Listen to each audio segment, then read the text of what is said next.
आज हम आप सभी के बीच फिर से आज एक और न्यू भोजपुरी वायरल धमाकेदार एक वीडियो को लेकर फिर से आ गए हैं। जी हाँ दोस्तों, जो मात्र 2 दिन के अंदर उस गाने पर पूरा भोजपुरी इंडस्ट्रीज पर तहलका मचा के रख दी है। जी हाँ दोस्तों, तो चलिए आज की वीडियो को स्टार्ट करते बिना किसी देरी के। और अगर आप लोग चैनल पर पहली बार विजिट किए तो चैनल को सब्सक्राइब, साथ साथ बेल आइकन को प्रेस करें ताकि आप लोग को इस तरह का सबसे पहले आप लोग को लेटेस्ट अपडेट मिल सके। सॉन्ग का नाम फ्रेंड्स अभी आप लोग लाइक पर अभी आप लोग स्क्रीन के सामने देख सकते कि गाना का नाम है माहौल बदलेदा। जी हाँ दोस्तों, इस सॉन्ग को एकदम रंगदारी सॉन्ग बनाया गया है। इस सॉन्ग में खेसारी लाल यादव जी एकदम बहुत ही अच्छा एक बेहतरीन तरीका से फिट है। जी हाँ दोस्तों, तो मैं आप सभी को बता दूं कि फ्रेंड्स इस सॉन्ग को सिंगिंग की है अपना मधुर आवाज में दबंग स्टार खेसारी लाल एंड शिल्पी राज जी ने। अब बात कर लेते कि फ्रेंड्स मेन मुद्दे पर इस गाने पर अब तक का टोटल व्यूज एंड लाइक कितने जा चुके हैं। तो मैं आप सभी को बता दूं कि फ्रेंड्स इस सॉन्ग को रिलीज किया गया था 8 सितंबर 2024 को। तो जो कुछ दिन पहले इस वीडियो को रिलीज किया गया है आराध्या फिल्म की यूट्यूब चैनल की ओर से,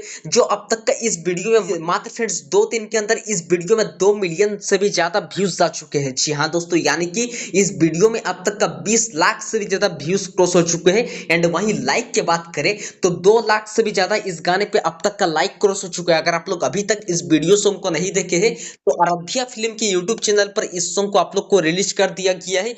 जाइए इस सॉन्ग को आप लोग भरपूर सपोर्ट दीजिए, प्यार दीजिए। और हमारे वीडियो आप लोग को कैसे लगता है हमें कमेंट बॉक्स के नीचे आप लोग जरूर बताइए। मिलते हैं किसी नेक्स्ट वीडियो की।